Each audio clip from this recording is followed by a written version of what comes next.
Hello friends, welcome back to another video. अब हम reaction करने वाले हैं खुशबू पांडे वर्सेस डॉक्टर जाकिर नायक। देखिए, आप लोगों ने कमेंट भी किया था कि खुशबू पांडे वर्सेस डॉक्टर जाकिर नायक की वीडियो को लेके आइए, तो आप लोगों की मांग और सजेशन के हिसाब से हमने वीडियो छांटी आज, जो कि टाइटल है Khushbu Pandey says that we want to make Hindu Rashtra. देखिए, सिंपल सी बात है, ये हमारे भारत को हिंदू राष्ट्र मतलब अखंड भारत जैसी चीजें या फिर हिंदू राष्ट्र, देखिए पहले मैं बताऊं तो ये ऑलरेडी हिंदू राष्ट्र है, लेकिन इसके अंदर सभी धर्म मिलजुल के रहते हैं। तो हिंदू राष्ट्र कुछ नहीं होता, ये भारत है। भारत सबके लिए है। इसके अंदर कोई भी किसी भी कास्ट का अगर है तो वो भारतीय ही है। इसका मतलब ये नहीं है, ये हिंदू राष्ट्र बनाने का मतलब कि आप हिंदुओं को ही रखोगे। इसका मतलब तो ये है साफ कि आप मुस्लिम के खिलाफ हो, या फिर आप सिख के खिलाफ हो, या जैनिज्म के खिलाफ हो, या फिर बुद्धिज्म के खिलाफ हो। आप क्रिश्चियनिटी को भी नहीं रखना चाहते हो, सिर्फ हिंदुओं को रखना चाहते हो, भारत में हिंदू राष्ट्र बनाना चाहते हो।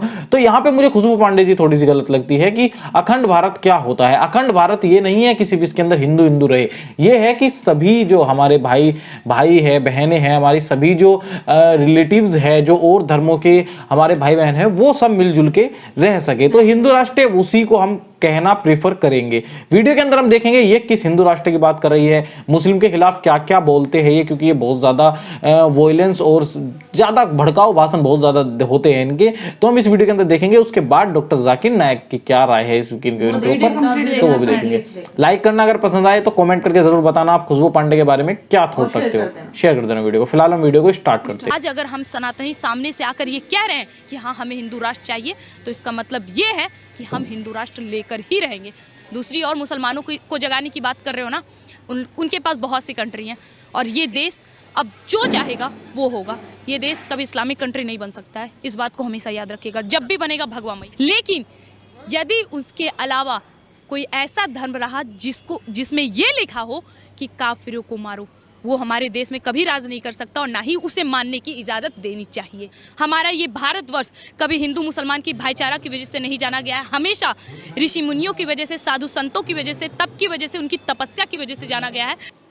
मेरा नाम राजकुमार है। थोड़ा भड़का होता मैं छोटा सा व्यापार करता हूँ।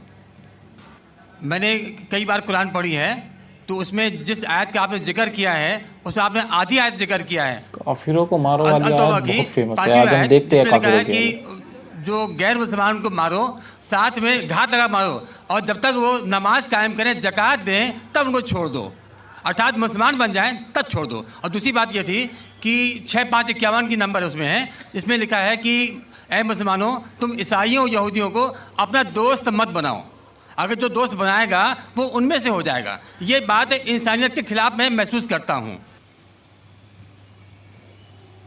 भाई साहब ने सवाल किया कि मैंने जो आयत कोट की, सूरह तौबा सूरह नंबर 9 आयत नंबर 5 की, वो आधी आयत कोट की। उसमें लिखा हुआ है कि उन्हें जब छोड़ दो जब वो नमाज कायम करे और ज़कात दे। ये भी जो भाई साहब कह रहे, पूरी आयत का मैं हवाला देता हूँ। अगर आप पूरी आयत पढ़ेंगे तो आपको सही पस मंज़र मिलेगा। जैसे मैंने कहा था मेरी तकरीर में, हवाला तो दिया। आयत नंबर 5 में लिखा है सूरह तौबा सूरह नंबर 9 में कि अल्लाह सुब्हाना व ताला मुश्रिकीन मक्का को 4 महीने का वक्त देते सुधरने का, वरना ऐलान जंग। और जंग के मैदान में लिखा हुआ है कि जहाँ भी आप मुश्रिकों को पाएंगे उनका कत्ल करो। Wait for them in every stratagem of war, उनका इंतज़ार करो और मैदान जंग में उनका कत्ल करो। लेकिन अगर वो रिपेंट करे, मतलब माफ़ी मांगे, कई वजह है, अगर वो माफ़ी मांगे, नमाज पढ़े और ज़कात दे तो छोड़ सकते हैं। मतलब वो इस्लाम को कबूल करे या वो सिर्फ अमन चाहते हैं। तो कई ऑप्शंस दिए गए हैं। एक ऑप्शन है कि अगर वो रिपेंट करे, माफ़ी मांगे, इस्लाम को कबूल करे तो भी छोड़ दीजिए, या वो अमन चाहते हैं और इस्लाम कबूल नहीं भी करे तो भी छोड़ दो।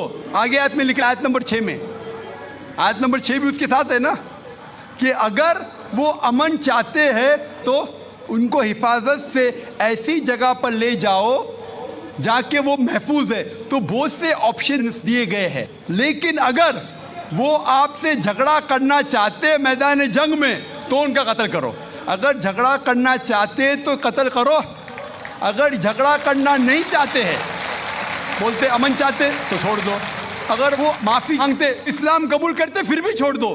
तो कई ऑप्शन दिए गए हैं। ये कहना गलत है कि वो इस्लाम कबूल करे तो ही छोड़ो।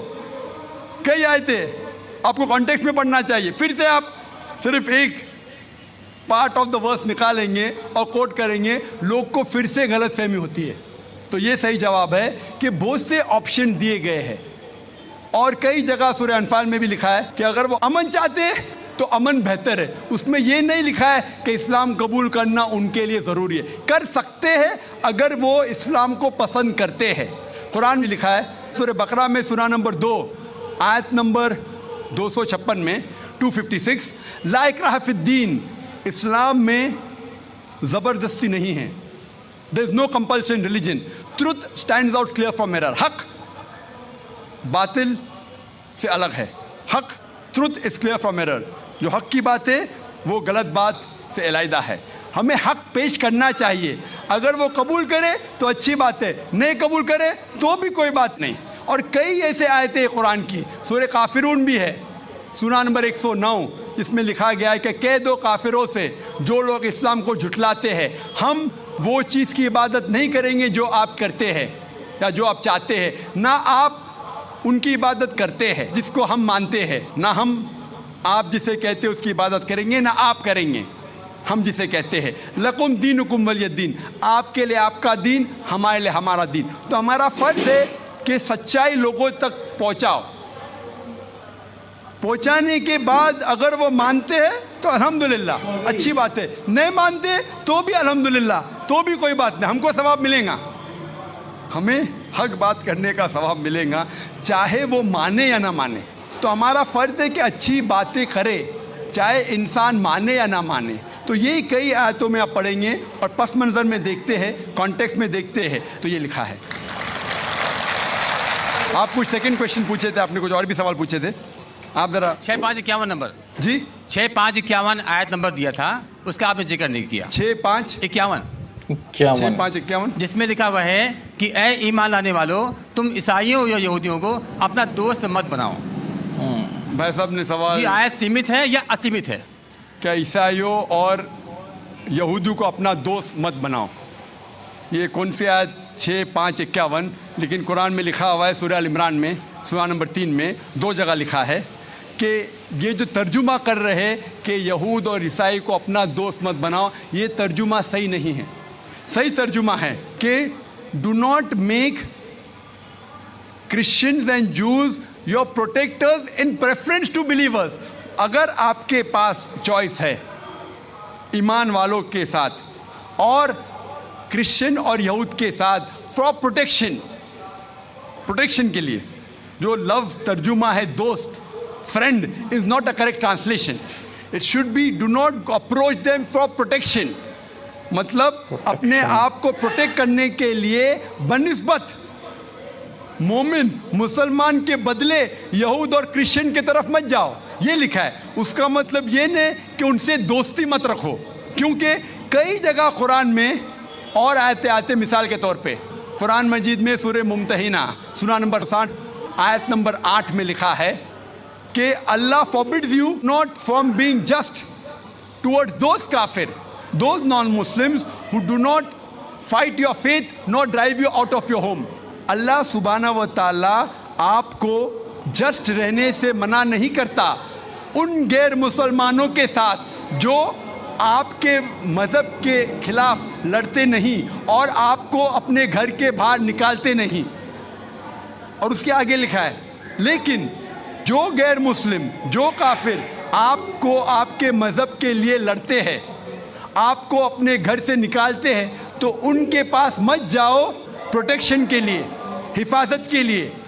तो अल्लाह की कई आयतें हैं, ये कहीं भी नहीं लिखा, लेकिन प्रोटेक्शन के लिए, हिफाजत के लिए अगर आपके पास चॉइस है, पूरी आयत है कि प्रेफरेबल, बेहतर है कि आप मुसलमान और मोमिन के पास जाइए बनिस्बत ईसाई और यहूद के पास। Hope that answers the question.